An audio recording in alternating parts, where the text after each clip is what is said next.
Hi, my name is Caitlin Arnold, and I'm one of the pre-liver-transplant coordinators. Welcome to the Liver Transplant Patient Education video series. Today we're going to go over 3 videos. The first video will be presented by the pre-liver transplant nursing team to go over the liver transplant evaluation process. The second video will be presented by our financial coordinators to go over some financial and assistance programs. And finally, our post-transplant nursing team will review post-transplant nursing care. Some expectations for your liver transplant evaluation. We do require that you have a primary care provider to manage your non-liver related health conditions. We do require insurance coverage for transplant evaluation and transplant listing. We do have a transplant app available in the App Store. It will have good information about the liver transplant program and a link to this education video. This is good for your family and friends to have, and also has information about our Living Liver Donor Program. At your first transplant visit, you will receive a transplant booklet, and we do ask that you bring this booklet to every visit. Clinic visits, ER visits, procedures, and hospitalizations as well. We do have a patient portal that some of you may already be signed up for. We encourage this to see your labs, test results, appointments, and to communicate any non-emergent needs with your nurse. And finally, labs will be required as part of your evaluation. You will be asked to get routine labs on a specific schedule and can be completed locally or at any Michigan Medicine lab. You may be asked to go more frequently depending on your illness or any medication changes. We will review our substance abuse policy here as part of the liver transplant program. We do require no alcohol, nicotine, or marijuana or illicit drug use. In regards to alcohol use, we do recommend alcohol-free cough syrup, alcohol-free mouthwash, and we recommend no alcohol-free beer. Also, no food cooked in alcohol, which includes vanilla extract. In regards to nicotine use, no chew, cigars, vape pens, e-cigarettes, nicotine gums, or patches, and to avoid secondhand smoke. If you need assistance with quitting smoking, we do have smoking cessation assistance available. Just speak to your care provider. No marijuana or illicit drugs. This does include no medical marijuana, no marijuana edibles, topical lotions, or CBD oils or products. If you need help with any substance abuse, please be open and honest with your team so that we can support you in your sobriety and help you reach your goals. As part of your liver transplant evaluation, there is some testing that will be required. Every patient requires a chest x-ray or a chest CT, an ultrasound or MRI of your liver, dental clearance within 1 year of listing, an echocardiogram or other cardiac testing.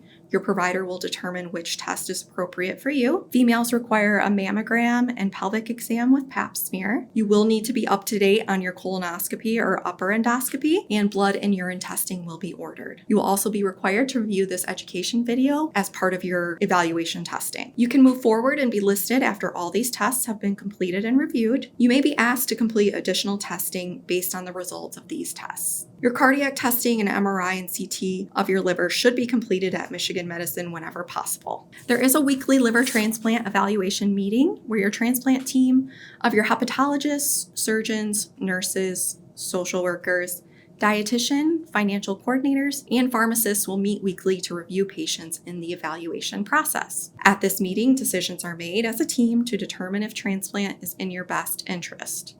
Your nurse will notify you if you need a referral to a specialist, if you need additional testing, if you've been approved for listing, or if your evaluation is being closed. If your evaluation is closed, your nurse will advise you on the next steps. Hi, I'm Tina Anderson, and I am one of the pre-liver transplant coordinators. Your support team at home is vital to your success with transplant. We do ask that you bring your support team with you to all clinic appointments, that your support team knows your current medication list and any changes that are made, that your support team is there to help you with transportation both prior to and after transplant, as there are tests and other appointments that you would not be able to drive back and forth from. At your evaluation appointment, you'll be asked to fill out a friends and family form. Once this is done, it will be scanned into your chart, and we will keep that for further reference.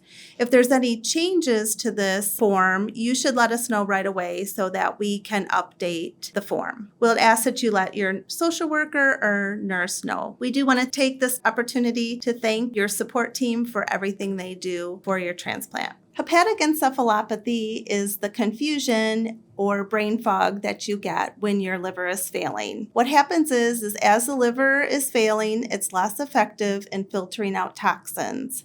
As the toxins accumulate in your blood, it leads to slow thinking, changes in alertness, and personality. It's very important that if you've been advised by your hepatologist not to drive due to hepatic encephalopathy, that you adhere to those recommendations.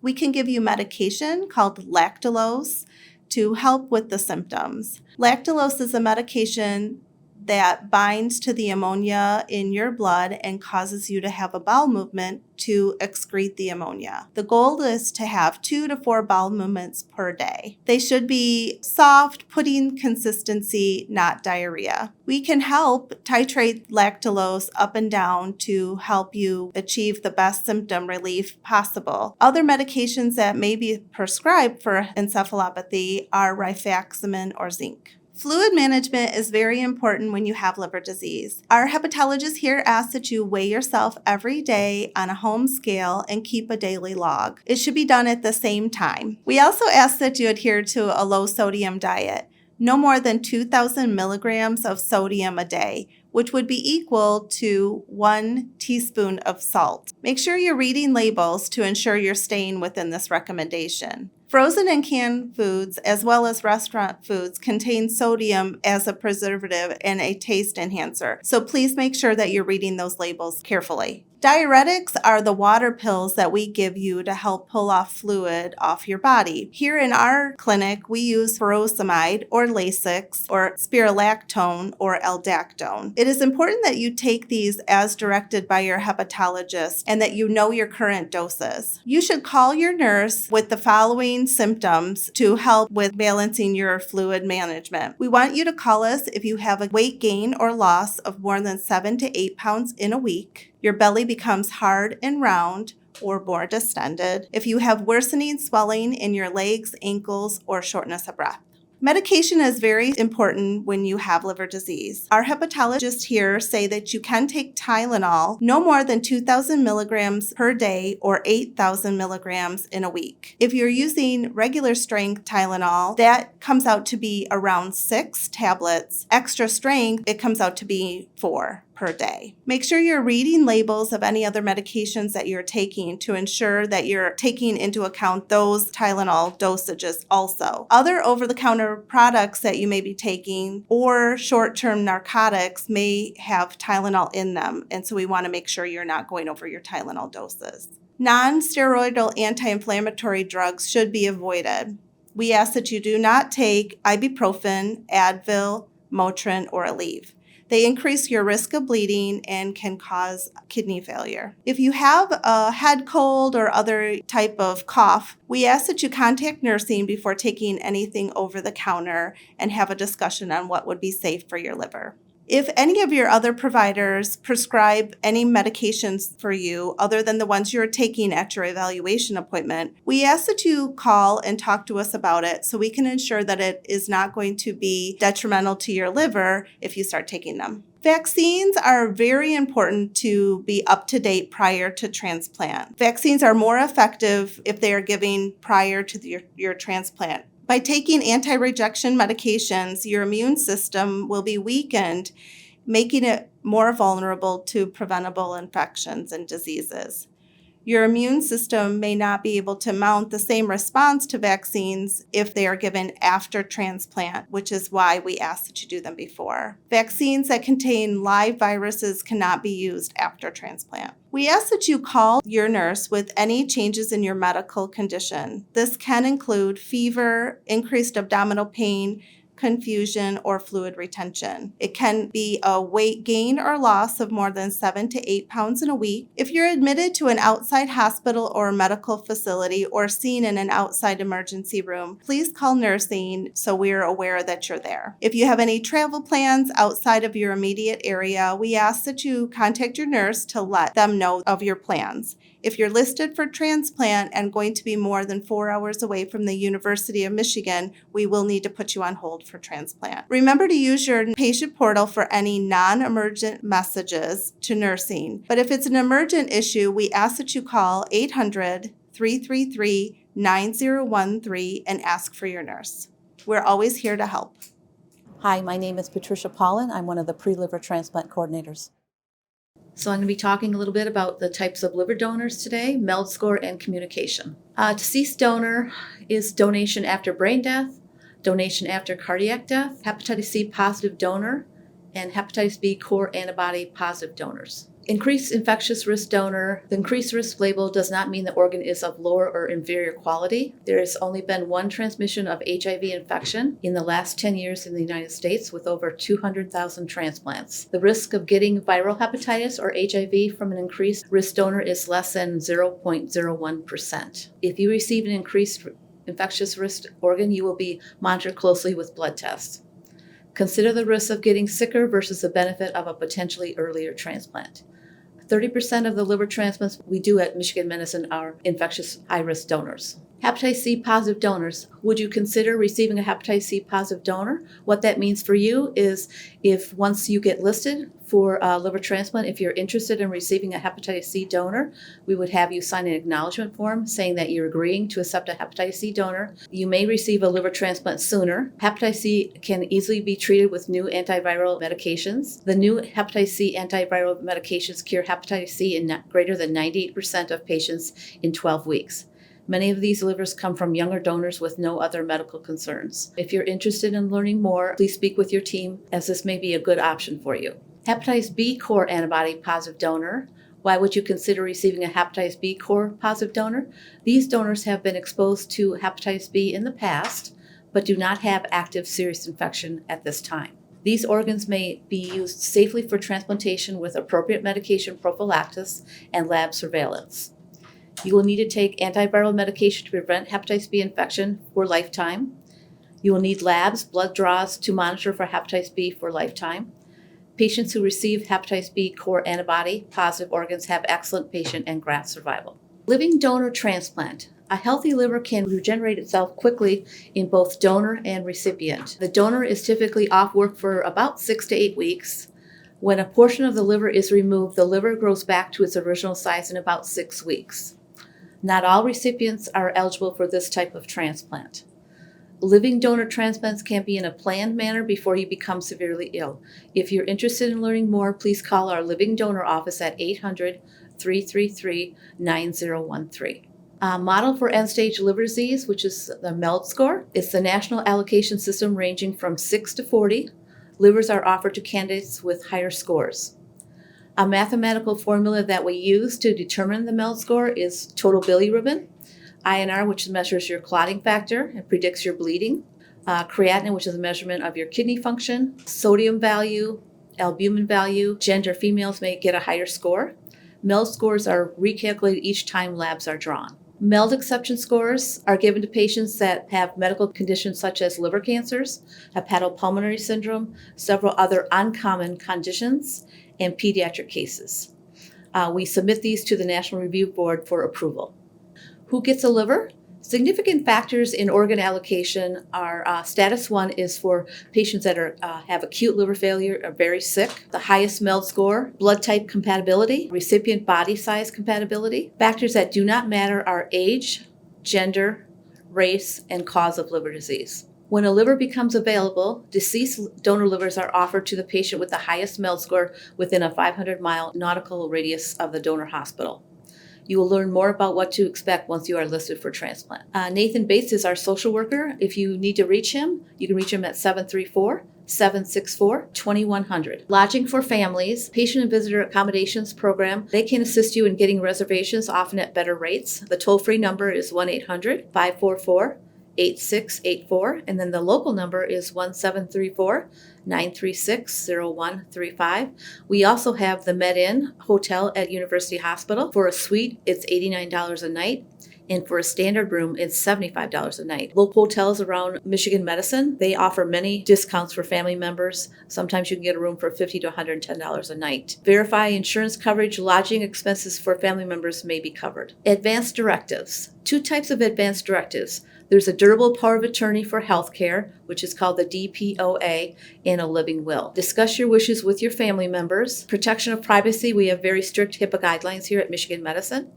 financial decisions, DPOA for finances, how will the bills get paid during an extended hospital stay? This is all something that you should discuss with your family members. Communication. We can't help you if we don't know what is going on. So stay in touch with all the members of your transplant team. It's important to have a working phone and voicemail where you include your name in the outgoing message. Hi, my name is Annie Reeder-Lute. I'm one of the financial coordinators for the liver transplant team. Before you come into the clinic, we will look at your transplant coverage. We'll want to make sure you have inpatient coverage that will cover your transplant surgery. We'll look at your outpatient coverage to make sure you can do your office visits and testing. We'll also look at your pharmacy coverage to make sure you have coverage for immunosuppressants and antivirals post-transplant.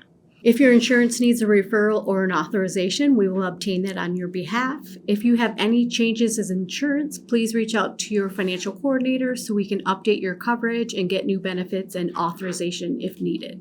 There are assistance programs out there for some people who need additional coverage or are too sick to work. There is assistance. There's the Medicare program. You can apply for the different parts of Medicare. You would apply through your Social Security office or you could apply online. Once active, you could choose from the different parts of Medicare. The Part A is the inpatient coverage, which would cover the surgery. The Part B is the outpatient coverage with the physician charges. And then the Part D is the prescriptions. If you have Medicare and that's your only insurance, you'll be responsible for the deductibles and out-of-pockets. So if that is your only insurance, we would recommend a supplemental plan secondary to Medicare or a Medicare Advantage plan. If you are shopping for a Medicare Advantage plan, we can help you.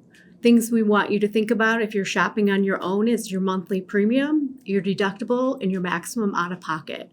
When you have a Medicare Advantage plan, your immunosuppressants get billed through the medical portion, and so that will play a role in your maximum out-of-pocket. To make changes to Medicare, every year there's an open enrollment period. That is October 15th through December 7th. You can go back to traditional Medicare, or you can change your Medicare Advantage plan, or you can add or change your Part D. If you would like to add a Medicare Part D, they have a special enrollment period, or if you want to change your Medicare Advantage plan, that special enrollment period is January 1st through March 31st, and changes for the Medicare Part B will take place the following month. We also have the Extra Help program provided by Medicare. It's for low-income families. That can help with your Part B premium and your out-of-pockets for your prescription. We also have the COBRA coverage through the federal government. If you are too sick to work and you have an employer group health plan, you can sign up for COBRA coverage, and that will extend your employer group health plan for 18 months. You will just pay the premium that your employer was paying. If you are approved for Social Security disability, you can also extend your COBRA coverage for an additional 9 months, so you could have up to 27 months of COBRA coverage, giving you some time to qualify for Medicare. If you have any questions, please feel free to reach out to your financial coordinator. This is a table for Medicare Part D prescriptions. This explains how they bill your medications. They break this down into 4 different phases. You have the first phase, so if your Medicare Part D has a deductible, you would pay out of pocket for your deductible for the phase 1. Once you've met your deductible, you would go into phase 2. So that means the retail value of your drug, not your copay, will move you through the different phases. So in the second phase, the copay phase, you'll have generics, brands, and specialty. We'll talk about a drug later in this presentation that's called an antiviral. It will be in the specialty portion, and it will have a 25% coinsurance. Once the retail price of your drugs moves you to the donut hole, you will pay 25% out of pocket for generic and brand drugs. Once the retail price of your drug reaches $6,500, you will be in what's called catastrophic, and you will only pay 5% coinsurance for your drugs until the end of the year. This starts over in accumulations at the first of the year, and it goes through the end of the year. This is a table based on whether you have Medicare at the time of transplant or whether you qualify for Medicare after. If you were called in for your transplant today and you have Medicare, all of your anti-rejections will go through the Medicare Part B, so Medicare would pay 80%. If you had a good supplement, it'll pick up that 20%. If you have a Medicare Advantage, it would be dependent on your maximum out-of-pocket. All your other medications will go through your Part D or your regular prescription coverage. If you are not on Medicare at the time of transplant and you qualify after, all of your medications will go through your Part D. This is a table of commonly prescribed medications post-transplant. On the top half of the list, you'll see the immunosuppressants. The immunosuppressants are the drugs that you're going to take for the rest of your life. You'll see tacrolimus, prednisone, mycophenolate, and Varsis. These are all immunosuppressants. You'll see on the right-hand side is the retail value. So that's what they're going to charge your insurance company. So depending on what kind of insurance you have, it'll either be a copay or it could be a co-insurance. They'll also have post-transplant, you'll have antiviral drugs that we would prescribe to 90% of our patients. Now this one is a short-term drug, so you won't take this one for the rest of your life, but you will take it for 6 to 9 months post-transplant. Now, since they prescribe it to 90% of you, we just try to prepare everybody. The antiviral that they prescribe to everybody is the valganciclovir, with a retail price of $1,000. So if you have a Medicare Part D plan, as you know in the previous screen, that would be a 25% coinsurance. So for a lot of you, what you'll want to do is make contact with a specialty pharmacy, and they can help you sign up for assistance if you have a high copay. This is a table for hepatitis C antiviral medications. As you can see, there are 3 drugs listed with their retail price. If one of your providers suggests that you accept hepatitis C positive organs, we would check your insurance to make sure you have coverage for this. If you have a Medicare Part D plan, there are grants available and it's based on your income. So as a single person, if you make less than $64,000, or as a couple, if you make less than $87,000, you would qualify for the grants with a $5 copay. If you have a commercial plan, as long as you make less than $150,000, you would qualify for a $5 copay card. And if you are a Medicaid recipient, you could qualify for $1 or $3 copays. This is a 12-week course, so this treatment will only last 3 months. So this is short term. Hi, my name is Frankie, and I'm one of the financial coordinators for the liver program. Medicaid is an option for people who meet the income requirements. The federal poverty limit has been raised to 133%. So if you think that you might qualify, please reach out to your financial coordinator. We have an internal Medicaid team, and we can place a referral and someone can reach out to you and help you apply for Medicaid over the phone. If you are approved for Medicaid, you'll have what's called straight Medicaid for the first 3 months. After those 3 months, they will send you a letter in the mail and ask you to pick an HMO plan. It's very important that you choose an HMO plan because if you do not choose an HMO plan, they will automatically assign one to you.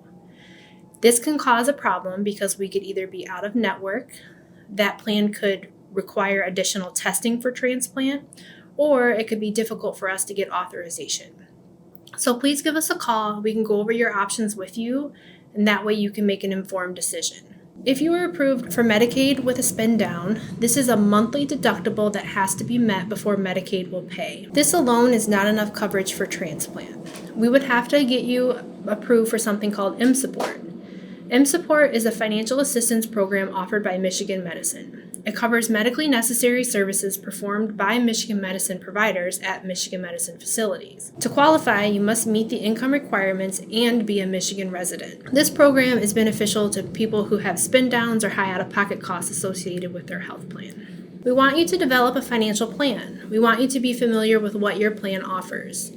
You should know what your deductible is, what your coinsurance is, and what your maximum out-of-pocket is. Think of other out-of-pocket expenses. Some expenses, like travel expenses, lodging expenses, may be covered by your health insurance. Please reach out to your health insurance to see what they have to offer. Some other things to take into consideration is having, if you have pets at home, you need to set aside money for a pet sitter. This brings us to fundraising. GoFundMe is not a good option for medical fundraising. Funds raised with GoFundMe are considered income and they are taxable. This can jeopardize people who have Medicaid, food assistance, and housing assistance. Instead, we suggest fundraising with these medical fundraising companies listed below: Help Hope Live and National Foundation for Transplants. These companies have grants available for patients. If you sign up with Help Hope Live, they have a $2,000 grant available to you. If you are a Michigan resident who signs up with the National Foundation for Transplants and you raise $4,000, they automatically grant you $2,000. These companies are a great resource. They help you with fundraising, they reach out to local media resources, and they give you ideas for fundraising. Life after transplant. I know you can't plan for 10 years from now, but we don't want you to have the mindset of needing insurance just until you get to your transplant. After your transplant, you will have appointments, lab work, and medications. We're always here to help. Pre-transplant, you can contact your financial coordinator. If your last name begins with A through J, Annie is your financial coordinator. If your last name begins with K through Z, Frankie is your financial coordinator. Post-transplant, you will be assigned a pharmacy financial coordinator. And then for medical insurance problems or questions after transplant, you can contact our patient financial counselors. Hi, I'm Cynthia. I'm one of the nurse coordinators on the post-liver-transplant team. And I'm going to present on what to expect after liver transplant. When you get a call from your transplant coordinator that they have an offer for a potential liver transplant, you'll be told where to come in to the hospital, where you're going to report. They'll do a history and physical exam, get some updated blood work, which are labs, maybe get some x-rays. Make sure that you're ready for the liver transplant to proceed. You may be approached by a research coordinator if they find that there's a study that they think would be a good fit for you to participate in. These are totally voluntary, but they'll go over it with you and you'll have the option to participate or opt out. There are situations where there may be a cancellation of your surgery or there could be delays. Some of these things that you're getting tests for that could show that you have an underlying infection that you may not be aware of. Those would be situations where they would cancel the surgery. They may discover that the donor has become unstable or the liver that they were going to take from a donor is not of the quality that they want to use for someone in transplant. And these situations would require that we either postpone the surgery or that we actually cancel it. There are two different types of categories of liver transplant. We either use a living donor or we have a deceased donor. And within a deceased donor, we can use the whole liver or a split liver. These donations of the liver can come after there's a patient is declared brain dead. There can be donation after a cardiac death. From deceased donors, we are taking livers that have been exposed to hepatitis C infection or hepatitis B infection because we have medications that will be able to treat those infections if you do develop them after receiving these livers. Within the living donor category, this is when a donor who is not deceased donates part of their liver. So we take either a right or left lobe. These graphics illustrate that the liver is divided into sections, so the surgeons will do a lot of work if you are deemed to be a living donor transplant candidate, and they'll determine what section of the liver that they would need to harvest in order to transplant that for you. And like I said before, it's either left lobe or right lobe, and the portions that they would take from that donor. The length of surgery can be anywhere from 4 to 12 hours, depending on how things go in the operating room. During that surgery, the family will be given a pager that they will be able to get updates throughout the surgery. There will be a case number assigned. They do not have to wait in the family waiting room the entire time because there are times when the cases go even longer than 12 hours, and you will be given updates with that pager. You'll come back to the operating room area and the staff will give you some updates as to how the case is proceeding. The liver transplant itself will have different type of incision based on your own anatomy and what they need to do. The surgeons will determine at the time of surgery what type of incision will be best for your anatomy and how they need to proceed with the case. This image shows two different livers. The one on the left-hand side is a diseased liver with the gallbladder indicated there in the green. The bottom image is a transplanted liver. You can see that gallbladder has been removed, and you can see the anastomoses, which are areas where they stitch the vessels together. So that is how the donor liver is sewn into the recipient. After the surgery is completed, you'll be recovering in the ICU initially. You can see in this image that there is quite a bit of equipment needed for monitoring. As you start healing and progressing in your recovery, these monitors will start being taken away. And after a few days, you generally move to the general care floor, which in our hospital is on our 5C unit, which is our transplant center care. And at the general care floor, you're there approximately 5 days before you're determined safe to be discharged home. While you're in the hospital recovering from your surgery, initially you'll be given IV pain medications. You'll proceed to a PCA pump. eventually getting oral medications when you're able to tolerate a diet. If you have chronic pain, you're coming into the surgery with pain, the type of medications that you were taking prior may be taken into consideration so that we continue to keep your pain under control. We want you up and moving right away, so even in the ICU, when you are in with all of that equipment, they will get you up to a chair, they'll have you walking in the halls. You'll be working with physical therapy to determine whether you need additional rehabilitation or when you're ready to go home, if you need to maybe go to a facility for additional strengthening. You're going to be using this incentive spirometer pictured here to encourage you to cough and deep breathe, because we know with that type of large incision, you're not going to want to take as many deep breaths, but that will put you at risk for developing a pneumonia. And then we will advance your diet as you're tolerated. So you'll initially start out with some light meals and then progressing to a regular diet. Hi, my name is Miriam, and I'm one of the post-liver transplant nurses. We're going to discuss the complications that can potentially happen after surgery. Your medical team will be monitoring you for these complications. The first one is the primary non-function, or PNF. This would be considered an emergent situation where a patient would need a retransplant due to the transplanted liver not functioning appropriately. As with many surgeries, there's always a risk for bleeding or blood clots. Infection and abscesses are also something to look out for, especially in the incision area. We're also going to be looking for bile leaks or biliary strictures due to the stitching of the donor liver into the recipient's body.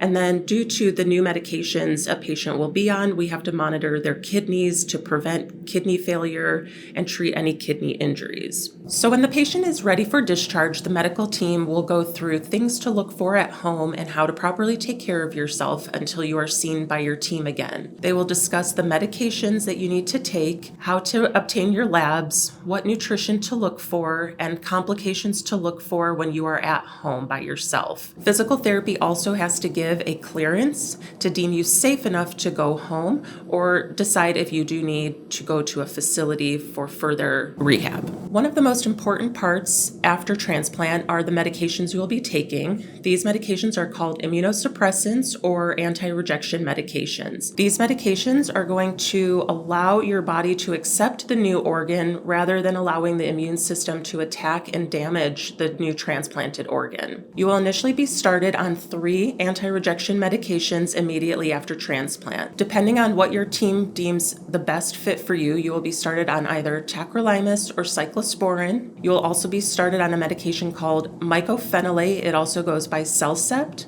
And then you will also be on prednisone. With time, you will always be on at least 1 anti-rejection medication for the rest of your life in order to prevent rejection. And one of those medications would be either the tacrolimus or the cyclosporin. As with all medications, there are side effects that we have to monitor. The prednisone may cause a high blood sugar, so we would ask you to check your blood glucose and possibly give yourself insulin injections. We're also going to monitor your body for kidney toxicity and ensure that the patient does not go into a chronic kidney disease, which may require dialysis or kidney transplant. We'll also monitor the patient for high blood pressure, tremors or a shaky hand, skin cancers, and infections. Throughout a patient's life, we're always going to be monitoring for potential complications. Some of these complications can be rejection, infection, bile leaks, strictures or stones, hernia, recurrent liver disease, or possible death. Your outpatient surgery care will first be managed for the first 3 months or 90 days by the transplant surgery team. You will be required to come into the clinic weekly and obtain labs twice per week, and then with time, we will progress to less frequent labs and clinic visits when you are deemed stable. After the first 90 days, you will then transition back to your original hepatology team, and the nursing staff will stay the same with you from the time of surgery through that transition back to hepatology. After transplant, we have to make sure that lifestyle changes are being made in order to keep the patient as healthy as possible. Diet is one of the most important ways of preventing infection and reducing the risk for high blood pressure. So we want our patients to follow a low sodium, heart-healthy diet and avoid raw foods due to the increased risk of infection. We do recommend our patients become immunized. However, after transplant, our patients cannot receive the live virus vaccines. However, we do recommend that the lower risk infection vaccines are obtained, such as influenza, pneumonia, shingles, and COVID. We also have to be mindful of the type of pets that we have in our home, also due to the increased infection risk, and this can apply to cats in cleaning a litter box or birds in cleaning their cages. Due to the anti-rejection medications, our patients have to be mindful of screening themselves for cancer yearly. We ask our patients, when appropriate, to obtain mammograms, prostate-specific antigens, colonoscopies, and dermatology exams. We also ask our patients to be mindful when traveling and to ensure that they have the appropriate amount of medication and are aware of the area that they are traveling to and where there are labs, hospitals, and pharmacies. Your liver transplant will be a lifetime commitment. For the rest of a person's life after transplant, there will be procedures, labs, clinic visits, and medications for life. We ask that our patients please have a primary care physician in place prior to transplant in order to properly manage the non-transplant health issues that may arise after transplant. And one of the most important aspects after transplant is maintaining an adequate support system, because it's very hard for our patients to be able to absorb all of the information, especially when they are not feeling well. Our post-transplant nursing team consists of 5 nurses and 2 medical assistants that you can see listed here.